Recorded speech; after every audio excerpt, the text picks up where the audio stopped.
Vacation. Drowning my sorrows. You ready? Good evening, everybody, and thank you for joining us for our meeting this evening. We are going to go ahead and get started with our flag salute. So, Commissioner Wilson. Yes, please, if you could stand and put your right hand over your heart and face the flag. I pledge allegiance to the flag of the United States of America and to the republic for which it stands, one nation, under God, indivisible, with liberty and justice for all. Amen.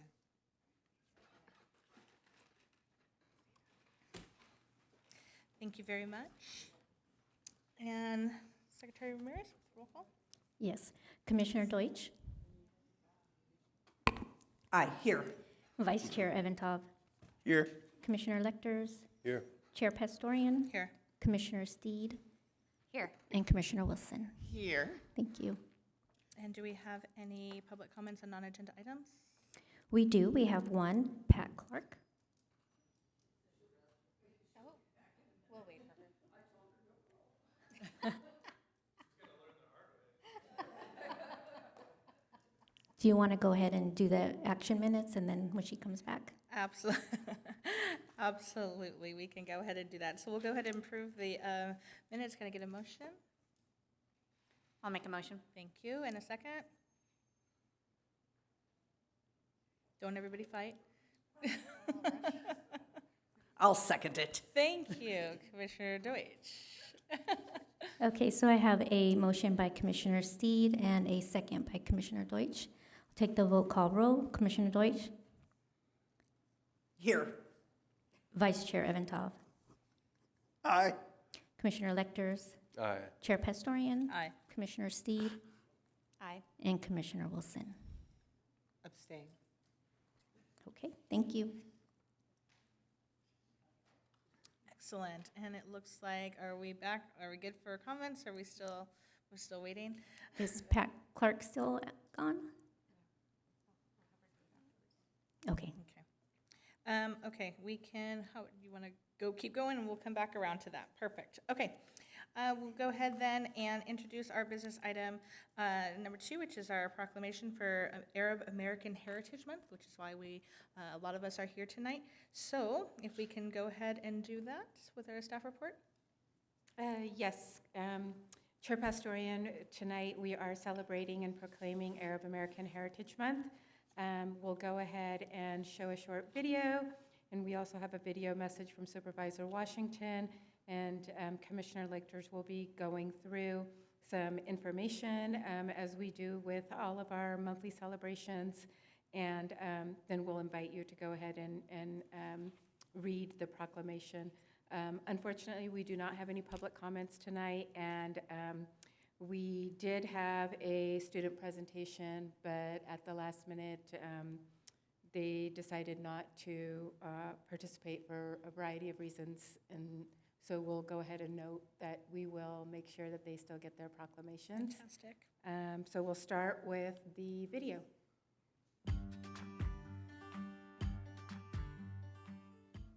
April is Arab American Heritage Month, a time to recognize the cultural, historical, and social contributions of Arab Americans to the United States. Their presence in our country dates back to 1527, and nearly 4 million Arab Americans contribute to our nation's cultural fabric today. Arab Americans have made a significant impact in medicine, science, and humanities fields in the United States. 2 Arab Americans have won the Nobel Prize in Chemistry, Ilyas J. Khoury of Lebanese origin in 1990 and Egyptian American Ahmed Zuwail in 1999. Lebanese American Khalil Gibran authored the celebrated work of prose poetry, The Prophet.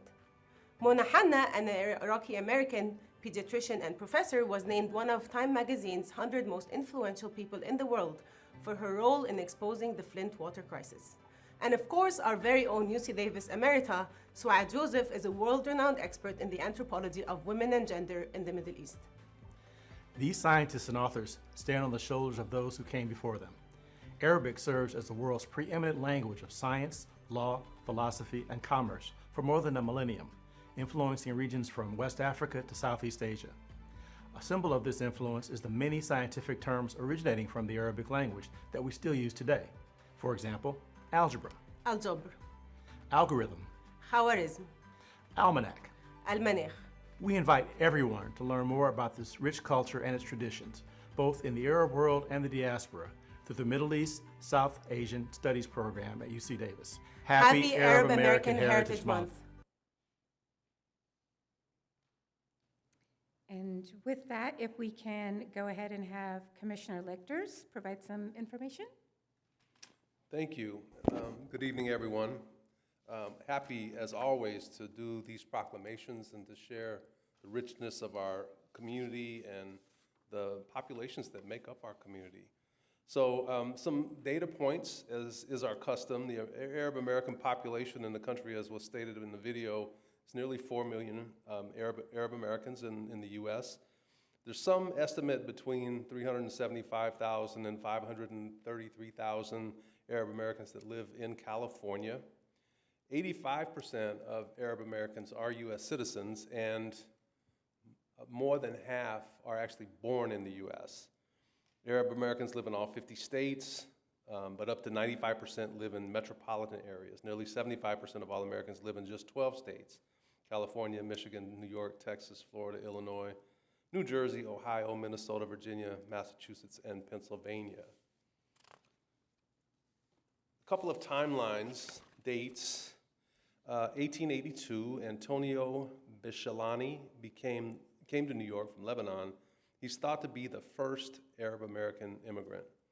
In 1977, the Office of Management and Budget issued Directive 15, which officially classified people who descended from Europe, the Middle East, North Africa, and the acronym is MENA, M-E-N-A, together as white.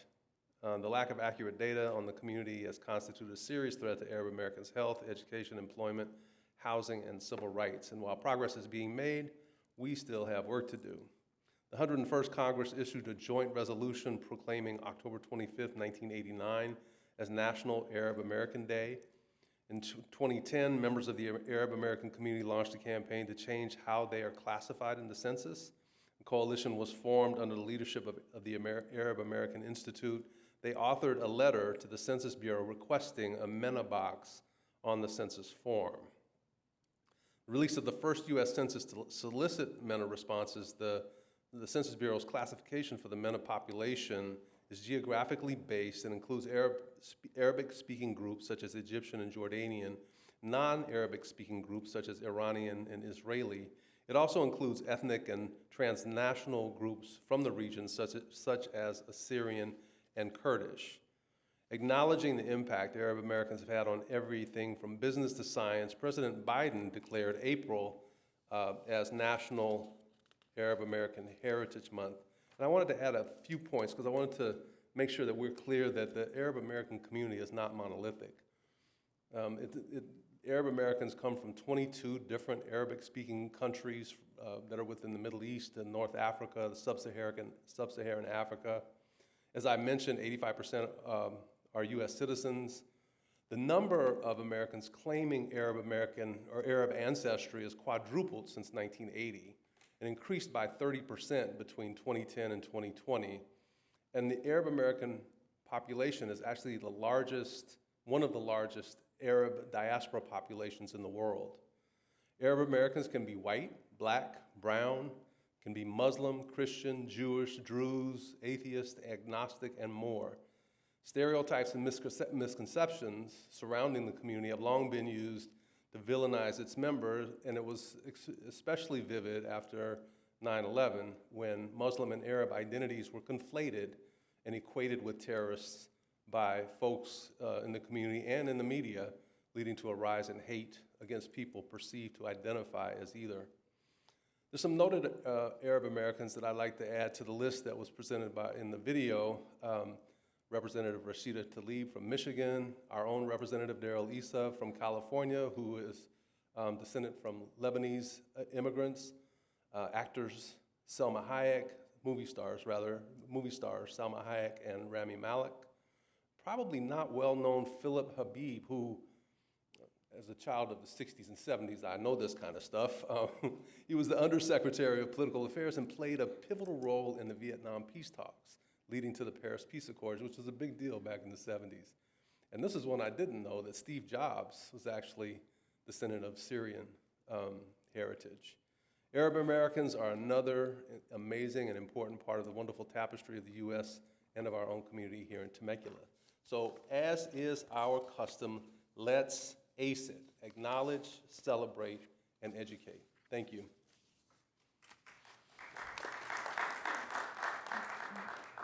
Thank you, Commissioner Lectors. And now we have a video message from Supervisor Washington.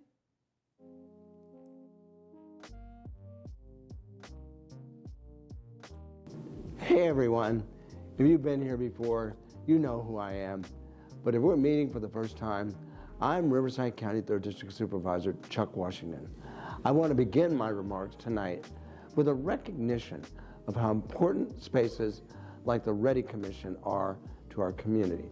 Here, residents come together to acknowledge the contributions, struggles, and achievements of historically marginalized communities. This is a place for us to learn about each other's cultures and to get to know one another as neighbors, classmates, and people. This month, we have the honor of celebrating Arab American Heritage Month, and I'd like to do something a little different. I'll be passing the mic to one of my dedicated legislative assistants, Andrea, who will help us learn more about Arab American Heritage Month. Thank you, Supervisor. Arab American Heritage Month is fairly new, having first been recognized nationally less than a decade ago in 2017. Today, California is just one of a handful of states that has passed permanent legislation designating April as such. It's up to us to continue conversations across the nation to increase the number of states that commemorate the occasion. This month, I invite you to swing by the Temecula Valley Museum's Art and Education Room, where you'll find biographies on prominent Arab Americans and coloring activities celebrating their heritage. On behalf of the Supervisor, thank you to the REDI Commission for truly being among the first in the nation to give Arab American Heritage Month the recognition it deserves.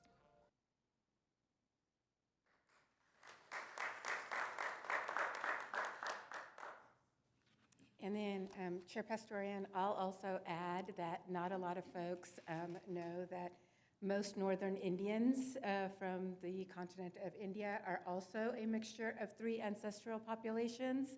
So my descendants are also from Iran. So we have hunter-gatherers who lived on the land in India for tens of thousands of years, farmers, which are primarily located in the northern Punjab area. They are from Iranian descent, who arrived sometime between 4700 and 3000 BCE, and herders from the Central Eurasian steppe region who swept into the region sometime after 3000 BCE, probably around 1900 and 1500 BCE. So when we talk about the diaspora and when we talk about lineage, it transcends what we know today as Middle Eastern boundaries. It is also related to what we might know as the continent of Asia as well, and throughout the world as it is. So wanted to add that as well.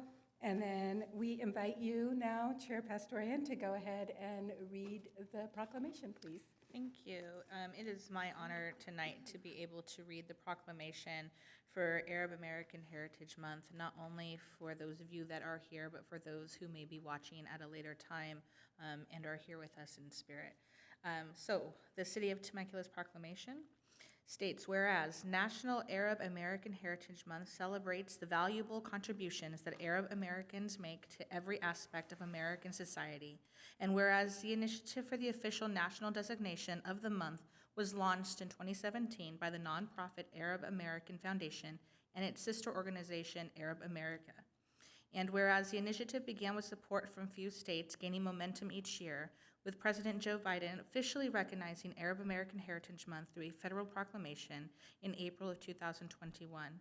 And whereas an estimated 3.7 million Americans have Arab roots, according to the Arab American Institute, with ancestries traced to various countries in the Middle East and North Africa.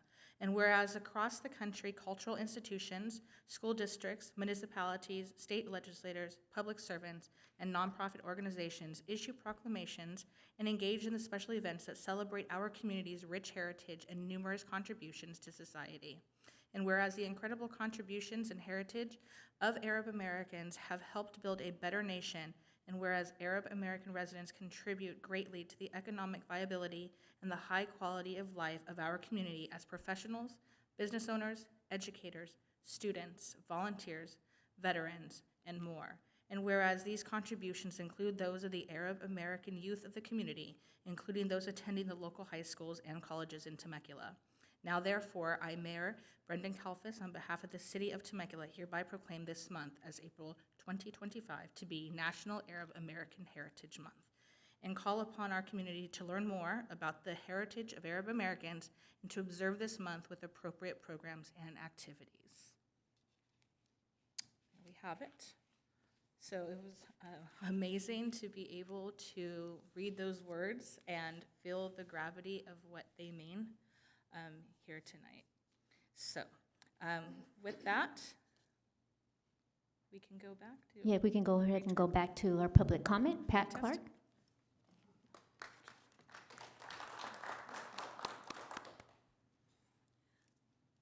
Well, first of all, I apologize for missing the calling of my, my name earlier, but thank you very much for having us here.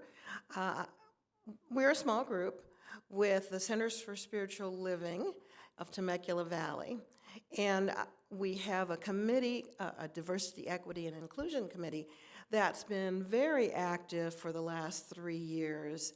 And we were very interested in hearing about your Race, Equity, Diversity, and Inclusion program. And we wanted to come just to simply support the community in its efforts to ensure equality and inclusion for everyone. So again, very short statement. Thank you very much for hearing me. Okay.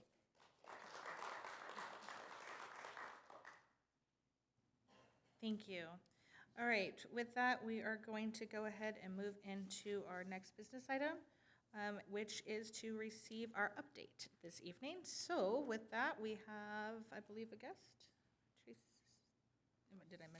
Did I miss Yes, something? we have our community services. Perfect. Tracy Tomines is here to give us an update on the upcoming Culture Fest, and you'll recall that this particular event that has now turned into one of our major events annually actually started with the REDI Commission. So this is what, year 5? 4? I think it might be 4. It's I think 4. 2022 was our first one. So, so here we are. And Tracy, I'll let you give them an update and see where we're at. Thank you. Hello, Commissioners, and thank you, Randy, for the introduction. So yes, I wanted to provide just a brief update on Culture Fest. So this year, it's going to be on Saturday, May 17th, here at the Civic Center Quad from 10 a.m. to 3 p.m. Last week, we had closed our applications and sent out our acceptance emails to all of our vendors. So I kind of wanted to highlight a few of the categories of vendors that we'll be having. So for food vendors, we received a handful of new applications, which was nice to see. We did a lot of promotion this year. So we have a few like Asian fusion, soul food, Filipino cuisine, Brazilian street food, and even Mexican and Vietnamese inspired fusion. So definitely exciting to check out. There was also a couple snack vendors like Hawaiian prepackaged snacks, different like Cuban coffee. So definitely an exciting combination.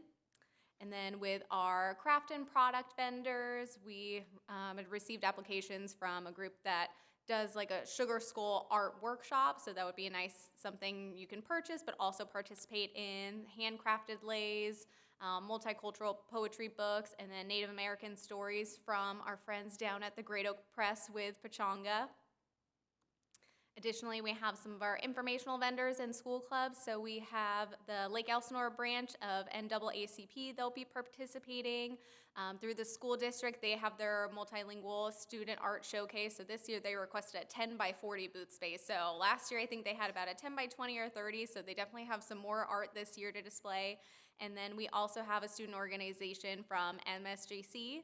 So in total, we accepted 30 vendors. So right now, we're kind of going through the motions of accepting some of our food work, like with food vendors, we have to have the health department requirements and things of that nature, but definitely everyone who's signed up is definitely excited to participate. And then with our entertainment, we have a full lineup. So as you can see, we have a combination of drummers and dancers. So throughout the morning, and into the afternoon, we'll have entertainment all throughout. So we're definitely excited about this lineup. And that's really it as far as vendors and entertainment. We'll have our face painter, and would love to have the REDI Commission participate in a booth if you're all willing and able. If you have any suggestions of what you'd like to see at your booth. I know last year we had kind of tried to incorporate some more giveaways and games, so I'm open to any suggestions as far as your booth or anything else you'd like to see with the event coming up next month. Tracy, can you get into the layout too? I think the layout might be a little bit different than what has been experienced before. Yes, so we will be still able to utilize the Civic Center quad. So with that, you may have noticed, if you've kind of made it out to the Sunset Market, you may have noticed the placement of the new bollards. So we still allow access to the Main Street Y. The way the bollards are set up, you're able to have access into both parking lots, especially since it's paved. So that'll be nice to have for both our vendors and our patrons who are attending the event. I know definitely on a Saturday morning with the farmers market, it can get a little busy in Old Town. So we have some additional parking with the lots. We'll make sure those are available to the public. And then as far as layout with all of our vendor booths and activities, we'll mainly have those set up around the Main Street Y, the Horseshoe, and Town Square Park. And then all of our live entertainment will take place on the front steps of City Hall, and that'll be where our DJ booth is as well. Perfect. I was actually going to ask that question about the DJ booth, so yeah. Perfect. Does any commissioners? Commissioner Wilson? Thank you so much for your presentation. So I know the main booth will be, the main area will be right in the quad. So down by the park, by the museum, will there still be entertainment there? So down at the museum, they'll be highlighting, I believe they're highlighting Cuba for Culture Day. So they'll be having their culture, the museum will be hosting their monthly Culture Day event from 11 a.m. to 1 p.m. So they will have a smaller subset of entertainment. So there will be activities going on down there. So we'll be sure to promote that both events are going on simultaneously. Okay, that's good. But our primary vendors for Culture Fest will all be located here at the Civic Center. Because I know some of the feedback that I heard, some of the vendors got placed down there, and they were like, well, we wanted to be where all the excitement was. So just want to make sure they have some excitement down there too. Yes, yeah. Our first 2 years when we had first started Culture Fest, we did have a wider variety of vendors. Some may not have been the most appropriate fits, which is kind of why we spread them out between the Civic Center and Sam Hicks Park. And then as we kind of moved forward with the event, we decided to focus it mainly here at the Civic Center, especially because one of the other, a lot of the comments we would receive is if there was conflicting entertainment.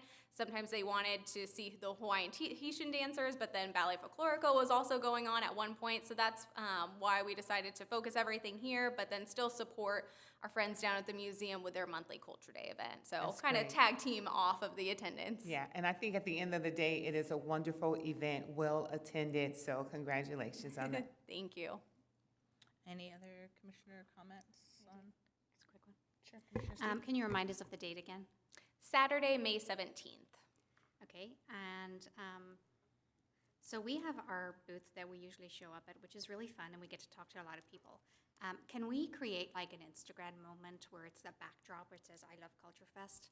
I think it'd be a great opportunity for the city to get some exposure, for also for city employees or commissioners to have some more interaction. Okay, so like kind of a photo op? Yes, definitely. That would be really fun. Yeah. That's it. Thank you very much. Go ahead, Commissioner Deutsch. And I remember last year, a little bit more literature to hand out about, especially about the REDI Commission, and cool things to like bring people over. Like, I think last time we had little globes, those were cool. Yes, I think last year we had the globe stress balls and stickers, and then I can definitely work with Randy and Erica on any sort of literature to pass out. Candy. Yes, candy. But I think, yeah, it was about literature. Like, people would come and ask, and we'd be like, read this sign. So, yeah, more of something to take would be away. cool. Yeah, we can work on that. Thanks. Okay, any other commissioner comments? I have a question, I guess, and maybe a follow-up comment, we'll see. So obviously, the promotion of the event goes, and when I say promotion of the event, it's two separate pieces, the vendor promotion of creating this and having people come, and then the promotion of attendees and the day of, right? So I'm curious on the promotion in terms of vendors and different groups. Just looking at the quick high-level points that you put out there, I noticed that there was a little bit of a difference in terms of seeing those, some of the cultural groups or dancing specifically from some of the high schools as well. I'm wondering, how does that go out? And does it go out to them, I guess is my question. So for the entertainment, we primarily book that through Timmy D Production. So he's definitely involved. I know you've all probably interacted with Timmy D at some point.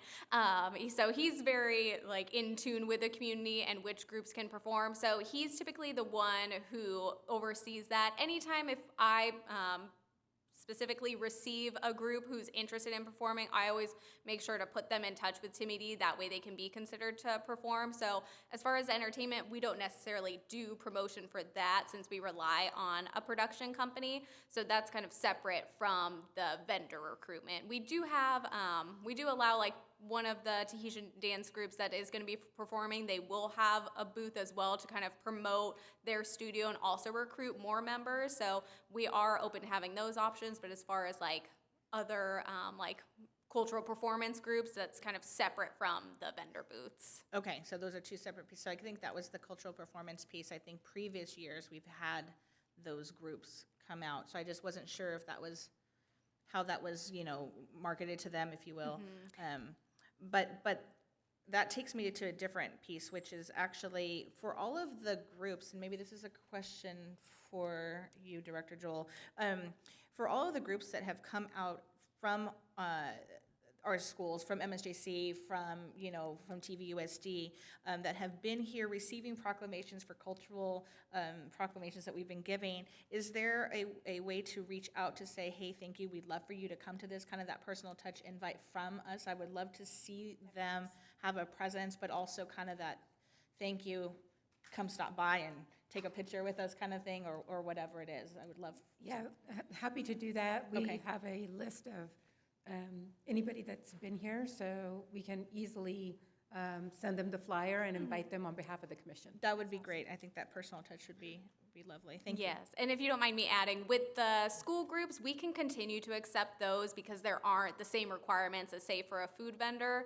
and we do still have space, so In terms of tables that you're speaking yes, of? Okay. yeah, we still have space because those could easily be set up in the grass or even in the quad, and like I said, since they don't have to provide, any permits for the health department or a business license, we can definitely continue to accept those groups, and maybe that's also something as part of any of the literature that we hand out. Maybe that's something we can kind of include, mention the proclamations that you've done in the past and how you do kind of interact with those local student groups. That would be awesome. Thank you. Because I know the Great Oak State step team would be great. I think they performed past years, and they're awesome. So that, I guess that becomes that question, is that there's a difference, if I'm hearing kind of what you're saying a little bit in terms of vendor tables versus performances, right? Yes. Okay. So with that, would that be different? So that those performers from those high school groups would then need to coordinate with the production company? Yes, Okay. so if we ever have, and that's something definitely going, obviously, with our lineup being set for this year, it's something we can kind of work towards next year, maybe working with the production company and setting aside a certain time frame and maybe working with the student groups to have those performances. And I think also kind of going back to the first 2 years when we had it in 2 locations, we were able to have double the entertainment. So sometimes it's just tricky with that time frame. If we're bringing in the groups, we want to make sure they have enough time to perform and showcase their talent, and then having too many groups can make that a challenge. But I think it's something we could definitely work towards for next year if we kind of start the discussion of entertainment sooner and then make those recommendations to the production company. That's great information, thank you. And we already do some version of that now. I know Chu speaks with Timmy D Productions and kind of coordinates the student piece of it too. But in the invitation that we send out on behalf of the REDI Commission, will include, it's if you wanted to provide any sort of entertainment, get a hold of Timmy D Productions, and we'll include their email in That'd there be just great. in case they want to Awesome. reach out. Perfect, thank you so much. Yeah. Great. All right, thank you.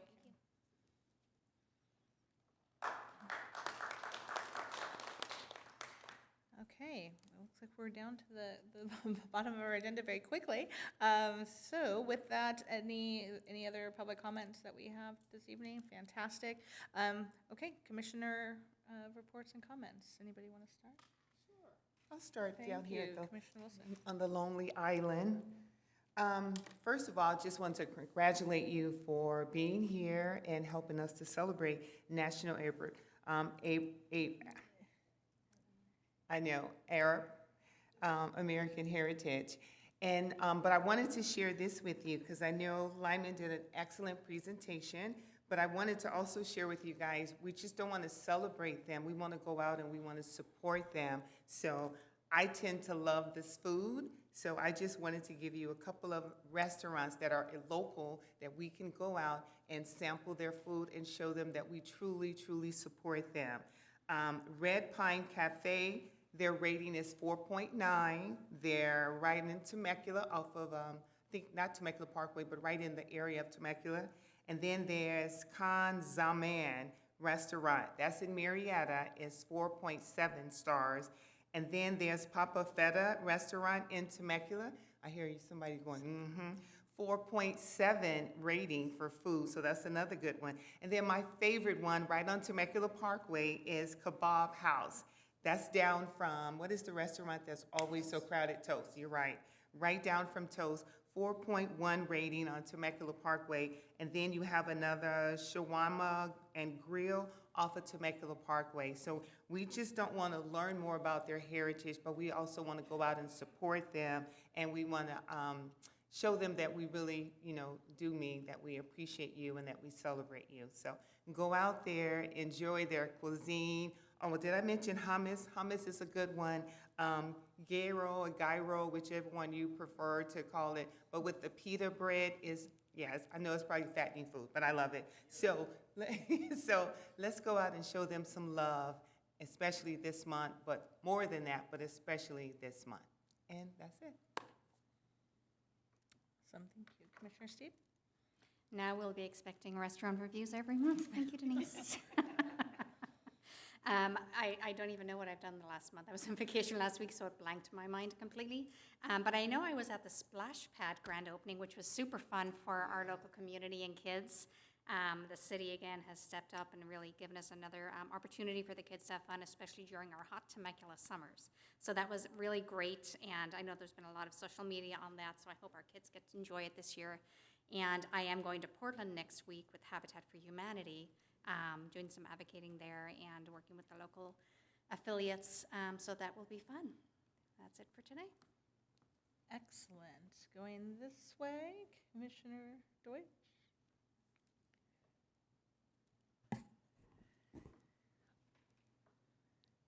It's a good question. I feel like I'm Jackie.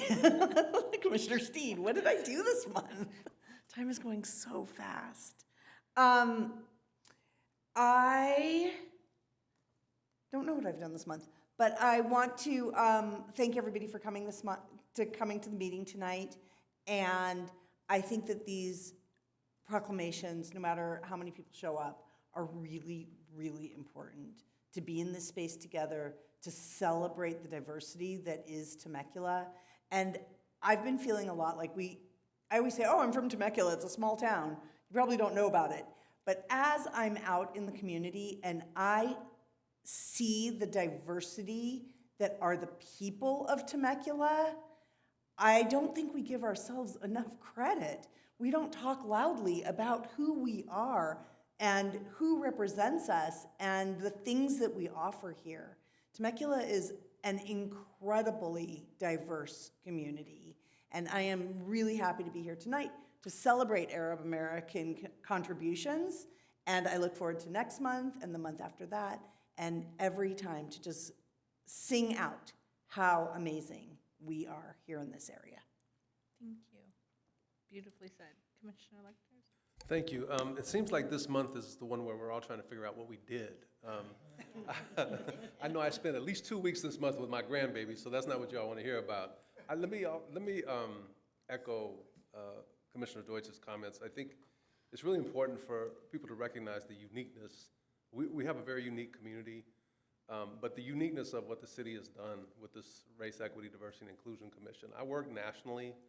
I'm a city boy. I moved here almost 4 years ago, but I've lived in Seattle and DC and big cities, so moving here was an adventure, but it's amazing. I work in the child welfare space and human services space, and so I get to travel around the country. There's not a lot of places that have this kind of solid statement around the beautiful diversity of a community and really making that statement as a city saying this is important. So I want to, again, thank you all for joining us tonight, and I invite you to come back. Even if it's not the month that you want to celebrate, come back and celebrate other months. Come back and join us, have conversations with us, and invite people to come too. There's lots of space. We really would love to see this room filled and really show up as a community and honor just the beautiful diversity of our community. I did attend 2 meetings that I'll report out. I was at the NAACP meeting last month and the Interfaith Council meeting. And a 3rd meeting I've been attending. There's a wonderful group in Marietta called Bridging the Divide that actually talks about issues from different sides of the aisle. Thank you. Thank you. And before we go here, I know Commissioner Wilson wanted to add one. And I was at the meeting, NAACP, with Lyman. But I wanted to add that we had the city managers meeting this morning at Pachanga, hosted by Southwest Riverside County Association of Realtors. And Betsy Lowry did a wonderful job standing in for Aaron. And she was up there and she just represented our city very, very well. So kudos to her for stepping in for him. And also we had a day in her shoes, which was well attended, an event. And then I just wanted to let everyone know that Temecula Valley Hospital is hosting a Heart to Heart symposium, and they're free. They're once a month, and I'll share the date with Randy so we can probably put that on our calendar. But it's a free event and just educating our community on heart and stroke awareness. And then we had another thing. I was on a meeting that's talking about rebuilding Altadena, and we all know about the fires and the devastation there. So the more information I get, I'll be able to share it, because some of the people from Altadena have relocated with family here in the Temecula, Marietta area. So any information or any grants, any assistance that we can share with any of those families here, I think it would be an awesome opportunity for us to help out our fellow communities. And then I think that was it, other than jury duty. And I think Erin is there too. And I know another one of the staff members, I ran into her in the elevator, so hopefully she got out of it too. But we got to do our duty, so I'm here. And that completes my report. Thank you. And Vice Chair Evantov. All right. Well, being a child of the 60s and 70s, a little bit of the 60s, very little of the 60s, I just want to do a shout out to a couple of other folks. We celebrate all these different cultures and we list all these famous people. It's hard to hit them all, but I did want to give a shout out to a child's author who made a big impact on me, Marlo Thomas. Free to Be You and Me. And her father, who was Danny Thomas, who is not only an actor, but also the founder of St. Jude's, which is, of course, a children's hospital, and somebody who spent the first year in children's hospital means a lot. So I just want to give a quick shout out. Now, April, of course, is a busy month for those people of faith. So in addition to wishing everybody a happy Easter and happy Passover, for those that are celebrating in the Jainist community, the Sikh, the Hindu, and the Baha'i and the Jehovah Witness, and yes, I did look this up while I was up here. I just want to wish happy holidays to everybody. Thank you. Thank you. I agree with my colleagues up here who, we have no idea what happened this last one.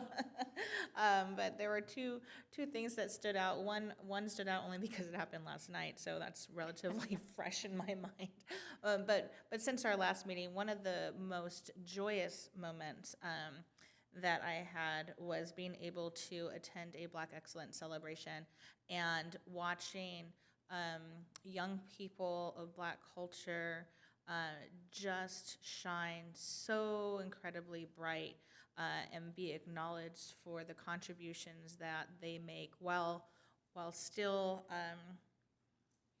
working through adversarial situations and challenges and demonstrating resilience and coming out so incredibly strong that you are just moved to tears. Commissioner Wilson was in attendance as well, and thank you for your support and help in getting some of the instrumental people in the room. Our past chair, Mr. Faulkner, was also present and lent his voice in lots of different ways, but I will tell you one of the greatest moments that I had, and he really truly set the tone, was when he decided to sing a cappella Sam Cooke's Change is Gonna Come, and that just really moved me to tears, quite frankly, and I think just set a tone and raised the bar all at the same moment. So looking forward to future celebrations within our city that continue to do that and highlight the amazing things that our young Black students do. With that, one of the fun things that I did as well, again, last night, so it's fresh in my mind, the Valley Pride Center is doing some amazing work in putting out some incredible inclusive events. And I just want to highlight that because I had the opportunity last night to contribute what little knowledge I have across the board in strange places to a trivia night. And so I went and joined their team last night, and we had an amazing time answering incredible questions that you don't even think you know answers to, but it was kind of like the book, right? And the things that we forget, and here we are talking about the 60s and all the authors and stuff. So where were you? Well, you know, now I know who to contact for a trivia partner. So it was really incredible, but I want to draw that to everyone's attention, because if you have the time and you have the opportunity to go check out what Temecula Valley Pride is putting out and doing, they are offering some incredible events, like I said, that are just getting people out, involved, included.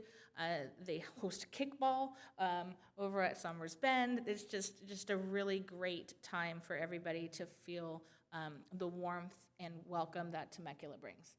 So with that, that kind of concludes my report. So, Director Joel? Nothing? Well then, in that case, we are adjourned.